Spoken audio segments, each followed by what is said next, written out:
नमस्कार दोस्तों, मेरा नाम राहुल तिवारी है और मैं आज आप लोगों को बीएड थर्ड सेमेस्टर के एक सबसे महत्वपूर्ण टॉपिक जो कि एयरप्लान है उसके बारे में बताऊंगा।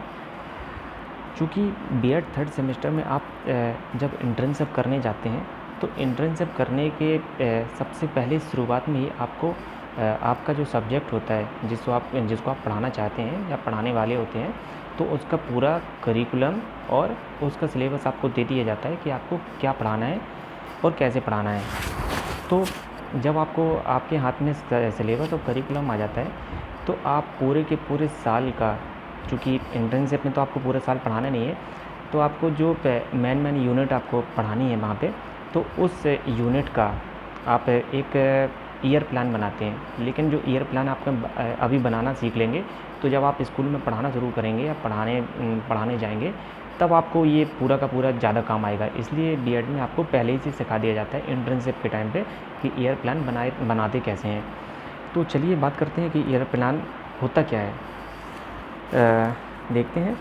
The subject teacher at the beginning of the academic year plans the entire course for the year in consultation with the other subject teacher handling the same subject for the same standard curriculum and co-curricular activities like quiz, debates and field trip for the entire year are planned। मतलब एक जो subject teacher होता है वो दूसरे subject teacher के साथ में या सेम सब्जेक्ट टीचर के साथ में बैठता है मिलके और ये प्लान तय करते हैं कि आपको इस क्लास में, मान के चलो 9th क्लास है या 10th क्लास में है, पूरे के पूरे साल में कौन कौन सी एक्टिविटी करवानी है, पढ़ाना कैसे है, आपका उसमें जो आप सब्जेक्ट का जो रिसोर्स है वो कहाँ से लेके आओगे, कौन कौन सी एक्टिविटी करवाओगे, कौन से आप को करिकुलर एक्टिविटी करवाएंगे। ठीक है, चलिए हिंदी में देख लेते हैं। शैक्षणिक वर्ष की शुरुआत में विषय शिक्षक एक ही मानक के लिए एक ही विषय को संभालने वाले अन्य विषय शिक्षक के साथ परामर्श से दूसरे वर्ष के वर्ष के लिए पूरे पाठ्यक्रम की योजना बनाता है। पूरे वर्ष के लिए प्रश्नोत्तरी बहस, क्षेत्र यात्रा और पाठ्यक्रम और सह पाठ्यक्रम गतिविधियों की योजना बनाई जाती है। तो मतलब एक जो सब्जेक्ट टीचर होता है वो दूसरे सब्जेक्ट की टीचर के साथ में और या सेम सब्जेक्ट टीचर के साथ में मिल के बैठते हैं और पूरा का पूरा ईयर का प्लान तय करते हैं कि हमें इस साल में करना क्या है। अब इसका फॉर्मेट देख लेते हैं।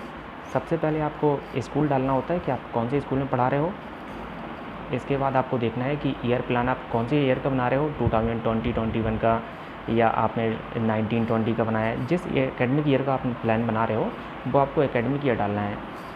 इसके बाद क्लास, मतलब आप कौन सी क्लास का ईयर प्लान बना रहे हो।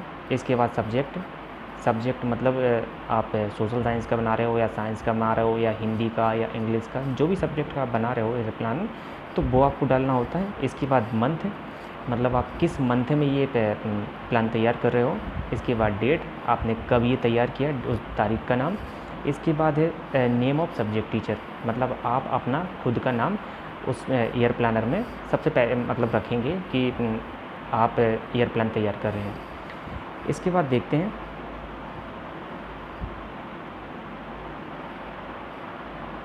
जैसे जुलाई में आपको क्या पढ़ाना है, उसका टॉपिक डालेंगे। Resource, instructional approaches, special activity, evaluation. Topic में आपको अब चूँकि ये फॉर्मेट थोड़ा सा छोटा है, इसमें हम पूरे के पूरे टॉपिक नहीं डाल सकते हैं, तो आपको क्या करना है कि अपना फॉर्मेट थोड़ा बड़ा बनाना है। उसमें जुलाई में आप यूनिट फर्स्ट डालेंगे, उस यूनिट के टॉपिक डालेंगे। अब जैसे जुलाई में आपका पहला यूनिट कंप्लीट हो गया या नहीं भी हुआ तो अगस्त में फिर से आपकी वही पहली यूनिट ही जाएगी, फिर सितंबर, फिर अक्टूबर, फिर नवंबर, दिसंबर, जनवरी, फरवरी। मान के चलिए ये पूरे के पूरे जितने मंथ हैं जुलाई से लेके फरवरी तक जितने भी मंथ हैं, आप इस मंथ में जितने भी यूनिट आपको तैयार करने हैं, जितने भी यूनिट बनाएंगे, तो उसके सबके टॉपिक डालना बहुत ज़रूरी है। हर टॉपिक को डालिए। इसके बाद रिसोर्स, आप कहाँ से आपका कंटेंट लेके आओगे, कौन सी सब्जेक्ट से आप उसको पढ़ाओगे, वो डालना है। इसके बाद आपको इंस्ट्रक्शनल अप्रोचेस, मतलब आप उसमें जो निर्देश देंगे टीचर को, स्टूडेंट को कौन कौन से देंगे, वो आपको डालना है। इसके बाद है स्पेशल एक्टिविटी। मान के चलो सोशल साइंस आप पढ़ा रहे हो, सोशल साइंस में आप क्या बच्चों को कहीं बाहर लेके जाओगे या ग्लोब को आप उसके बारे में पूरा बताओगे, या फिर मैप रीडिंग के बारे में बताओगे, या फिर फील्ड ट्रिप में ले जा सकते हैं आप, या जो भी आपको एक्टिविटी करवानी है वो आप एक्टिविटी उसमें करवा सकते हैं। इसके बाद इवैल्यूएशन, मतलब आपका इवैल्यूएशन कौन से महीने में रहेगा। जैसे जुलाई में आपका हो सकता है इवैल्यूएशन नहीं हो, अगस्त में आप इवैल्यूएशन रखें, और सितंबर में आप नील छोड़ें, सितंबर में आपका कोई इवैल्यूएशन नहीं होगा, अक्टूबर में फिर आप इवैल्यूएशन रखें। तो इसमें जब जब आपको इवैल्यूएशन करना है, मतलब आपको बच्चों के मंथली एग्ज़ाम कंडक्ट करवाने हैं, आप वो भी उसमें डाल सकते हो। तो ऐसे करके आपको पूरा का पूरा ईयर प्लान आपको फरवरी तक का तैयार करना है। और मार्च में जो है, तो मार्च में आपको क्योंकि एग्ज़ाम होना शुरू हो जाते हैं, तो मार्च में आपको ईयर प्लान अपना तैयार नहीं करना है, उसमें केवल डालना है कि मार्च में हमारा इवैल्यूएशन चलेगा। ठीक है, थैंक यू सो मच। और आप लोगों को कोई भी क्वेरी हो तो आप मुझे कमेंट करके पूछ सकते हो, मैं उसका आपको जो भी आपको डाउट है मैं उसको क्लियर कर दूँगा। Thank you so much.